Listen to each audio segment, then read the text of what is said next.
তুই কোন ব্যাংকে চাস, আমি তোর একটা অ্যাকাউন্ট বানাই দিই। তুই 5 বছরের চাস, 10 বছরের চাস, আমি তোর স্টেটমেন্ট দিতে আছি, কোনো ব্যাপার না। জাপানে স্টুডেন্ট ভিসা আসার জন্য প্রথম এবং প্রধান যে রিকোয়ারমেন্ট, এটা তো ভাষা। এটা আমরা আগে অনেকবার বলে আসছি, কিন্তু এর পরবর্তীতে দ্বিতীয় যে রিকোয়ারমেন্ট যেটা, এইটা হলো আপনার ব্যাংক স্পন্সর অথবা ব্যাংক স্টেটমেন্ট।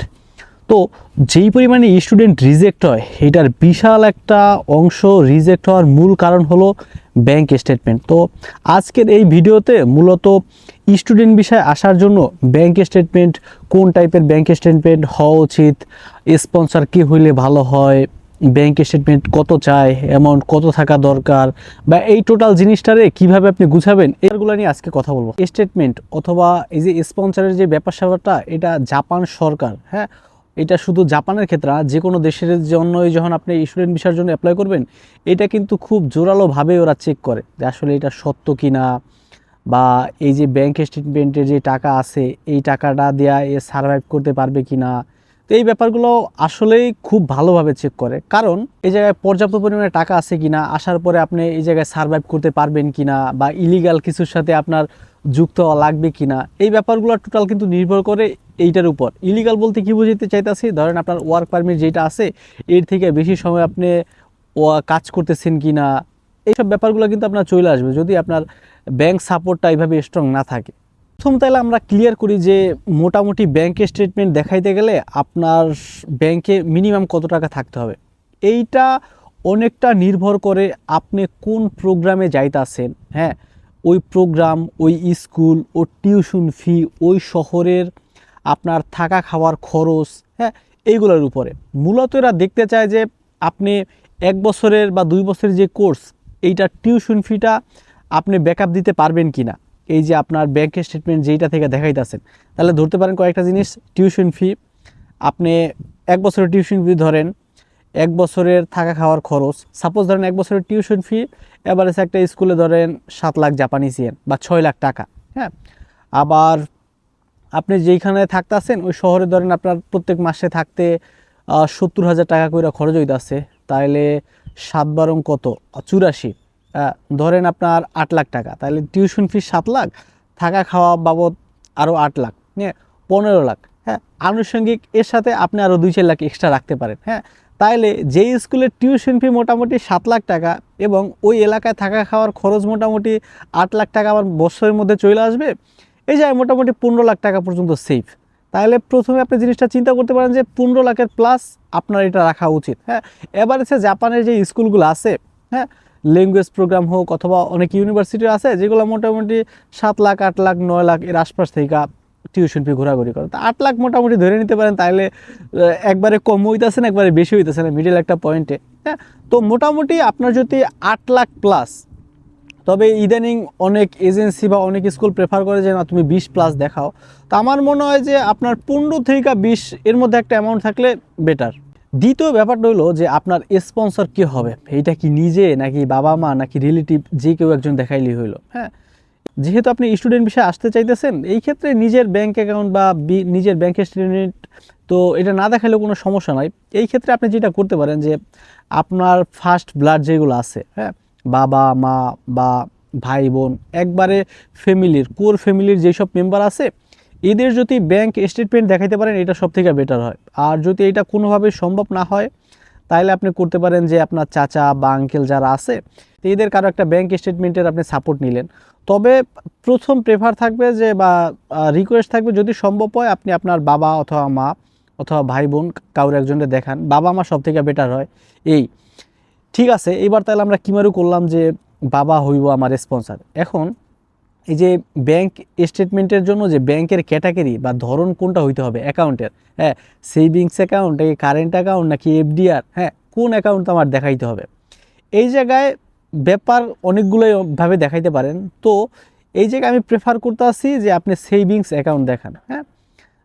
আর এইটা সেভিংস অ্যাকাউন্ট এটা সব থেকে প্রথম প্রেফারে, এবং 2 নম্বরে কারেন্ট অ্যাকাউন্ট, যারা বড় বিজনেসম্যান এদের জন্য কারেন্ট অ্যাকাউন্টটাও ঠিক আছে। আর এফডিআর এইটা ভাই খুব গ্রহণযোগ্যতা তুলনামূলক কম, তো এফডিআরটা বা কারেন্ট অ্যাকাউন্ট এই দুটো অ্যাভয়েড করে যদি সম্ভব হয় আপনি সেভিংস অ্যাকাউন্ট দেখান। তাহলে আমরা এটাও ফিক্সড করতে পারলাম যে তাহলে আমরা সেভিংস অ্যাকাউন্ট দেখাবো। এখন এই জায়গায় স্টেটমেন্ট কতদিনে লাগতেছে এটা নির্ভর করে এক একটা স্কুল এক একটা ইমিগ্রেশন অনুযায়ী। হ্যাঁ, তো এই জায়গায় এভারেজে যখন সার্টিফিকেট অফ ইলিজিবিলিটি সিওই এর জন্য আবেদন করা হয় তখন মোটামুটি 6 মাসের ব্যাংক স্টেটমেন্ট দেখাইলেই হয়ে যায়। এটা অবশ্যই স্কুল বইলা দেয় যে আমাদের স্কুল থেকে তুমি যদি সিওই এর জন্য আবেদন করতে যাও তাহলে তোমার মিনিমাম 6 মাসের ব্যাংক স্টেটমেন্ট লাগবে। আবার অনেক অনেক স্কুল আছে যে ওরা 1 বছরের ব্যাংক স্টেটমেন্ট চায়। তো অধিকাংশ স্কুলগুলো 6 মাসেরই চায়। তো আপনি চেষ্টা করবেন যে মোটামুটি মিনিমাম 6 মাসের মতো একটা ব্যাংক স্টেটমেন্ট দেখাইতে। আর এইটা এমন না যে 6 মাসের দেখাইতে চাইছে আপনি যেদিন জমা দিলেন ওদিন 6 মাস পূরণ হয়, আপনি এটা আরও 2-4 মাস আগে থেকে এটা নিয়ে কাজবাজ শুরু করতে পারেন বা অ্যাকাউন্টটা খুলা আপনি লেনদেন শুরু করতে পারেন। তো একবার এইভাবে টাই হিসাব করে দেওয়া এটা আসলে খুবই কষ্টকর বা এটা খুবই রিস্কি।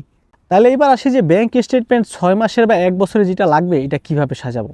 যদি আপনার পরিবারের বাবা মা যারে আপনি ব্যাংক স্পন্সর হিসাবে দেখাইতে চাইতেছেন এর যদি আগে থেকে অ্যাকাউন্ট থাকে খুবই ভালো কথা, যে অ্যাকাউন্ট আছে কিন্তু ওইভাবে ট্রানজ্যাকশন নাই, অ্যামাউন্ট তুলনামূলক কম আছে, কোনো সমস্যা নাই, ওই অ্যাকাউন্টেই আপনি আস্তে ধীরে যেহেতু আপনার 15 লাখ প্লাস করা উচিত বা লাগবে, এই ক্ষেত্রে আপনি যেটা করতে পারেন যে একবারে সম্পূর্ণ টাকাটা না ভইরা আপনি এটা 3-4 মাস সময় বা আস্তে ধীরে বললেন। ধরেন সাপোজ কোনো একটা অ্যাকাউন্টে এখন বর্তমানে 1 লাখ টাকা আছে, এইটাতে আপনি স্টেটমেন্ট বা স্পন্সর হিসেবে দেখাইতে চাইতেছেন। এই ক্ষেত্রে যেটা করতে পারেন যে প্রত্যেক সপ্তাহে একবার বা দুইবার আপনি 30,000, 40,000, 50,000, হ্যাঁ 1 লাখের কম অ্যামাউন্ট ছোটো ছোটো অ্যামাউন্ট আপনি 8-10 বারে ভইরা দেখা গেল মোটামুটি একটা অ্যামাউন্ট দিয়ে গেলেন। হ্যাঁ, আবার সব সময় যে প্রত্যেকবারই বললেন ব্যাপারটা এমন না, এটাও করতে পারেন যে ধরেন বুধবারে আপনি 80,000 টাকা বললেন, বৃহস্পতিবারে হয়তো আপনি 30,000 টাকা তুললেন, কম তুললেন, যেটা ঢুকেছেন এর থেকে কম তুললেন। আবার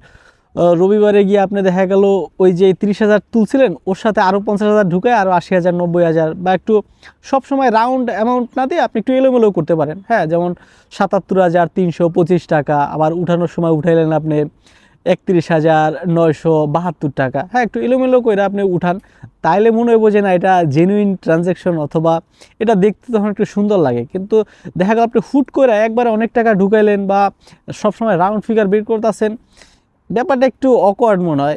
যার কারণে আপনি যে ফুট করে একসাথে অনেক টাকা না ঢুকায় আপনি এটা বারবার করে আস্তে ধীরে জিনিসটাকে কভার করবেন। আর সবসময় চেষ্টা করবেন যে আপনার এই যে এক ট্রানজ্যাকশনে 2 লাখ, 3 লাখ, 4 লাখ এইরকম বড় অ্যামাউন্ট ভরা আপনার এইটা যাতে ফুলফিল না হয়ে যায়, এই জিনিসটা খেয়াল রাখবেন।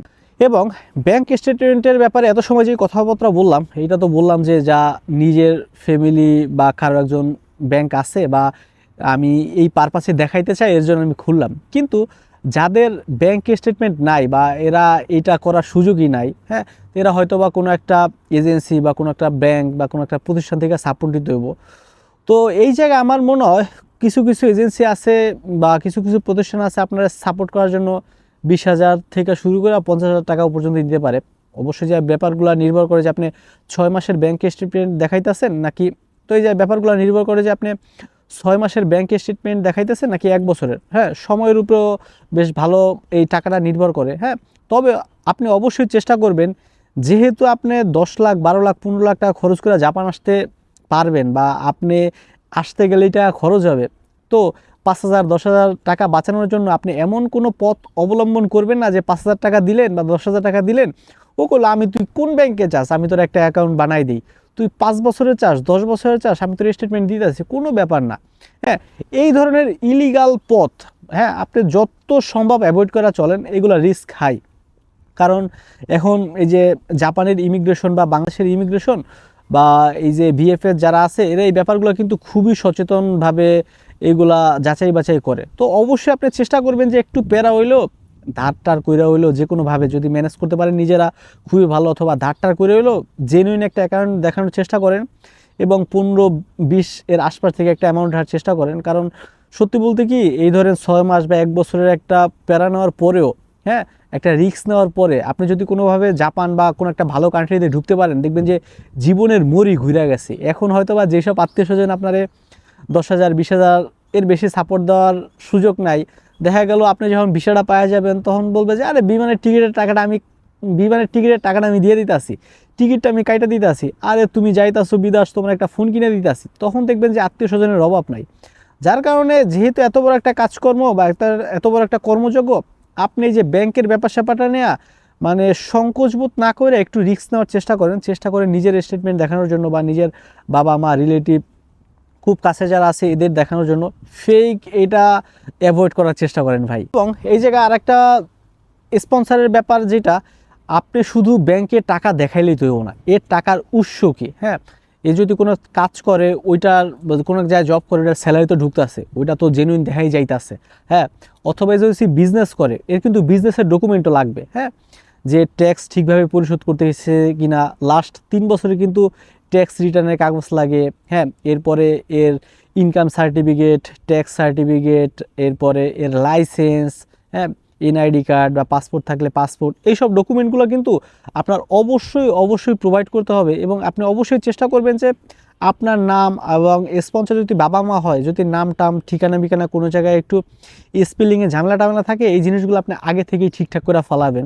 হ্যাঁ, তো আপনি চাইবেন না কোনোভাবে যে স্পেলিং একটা ডট আছে, এইসব ছোটোখাটো ব্যাপার নিয়ে জাপানি কিন্তু প্রচুর কাহিনী করে। হ্যাঁ, যাতে পরবর্তীতে এই কাহিনীর মধ্যে আপনার জড়াইতে না হয়। এবং যারাই স্পন্সর দেখাবেন, এর যাতে যে বিজনেস হইলে বিজনেসের সব কাগজপত্র সব ঠিকঠাক থাকে, এই ব্যাপারে সে যদি একটু অনীহা প্রকাশও করে, আপনি আপনার জায়গা থেকে যতটা সম্ভব চেষ্টা করবেন যে এর সত্যতা যাচাই করা অথবা জিনিসগুলো ভালোভাবে চেক করে এরপরে জমা দেওয়ার জন্য। আবার এইটা কোনোভাবেই করা যাবে না যে বলছে 15 লাখ প্লাস, ধরেন আপনি 18 লাখ একটা অ্যামাউন্ট ধরলেন, হ্যাঁ, একবার 18 লাখ টাকা ভইরা দিলেন, কোনো ট্রানজ্যাকশন হিস্ট্রি নাই, এই কাজ করাই যাবেও না। হ্যাঁ, তো আপনি চেষ্টা করবেন যে আপনার জায়গা থেকে যতটা স্বচ্ছভাবে যতটা সুন্দরভাবে গুছানো যায়, এই আর কি। তো এই যে কয়েকটা ব্যাপার আপনার যে ঠিকঠাক তৈব, যে মিনিমাম স্কুলে যদি রিকোয়ারমেন্ট 6 মাস থাকে অথবা 1 বছর থাকে, এই স্টেটমেন্ট, রেগুলার ডিপোজিট করা বা রেগুলার ট্রানজ্যাকশন হইতাছে এটার হিস্ট্রি থাকা, ইনকাম সোর্স ক্লিন রাখা, এবং যে স্পন্সর এর সকল ধরনের ডকুমেন্ট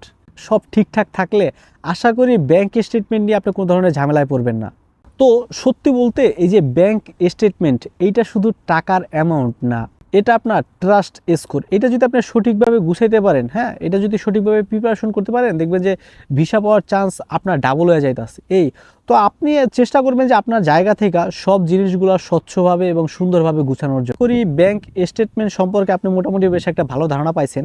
এরপরেও আপনার যদি কোনো ধরনের প্রশ্ন অথবা কোনো ধরনের সাজেশন থাকে, অবশ্যই কমেন্ট করে জানানোর জন্য অনুরোধ রইল। দেখা হচ্ছে পরবর্তী ভিডিওতে। Bye bye.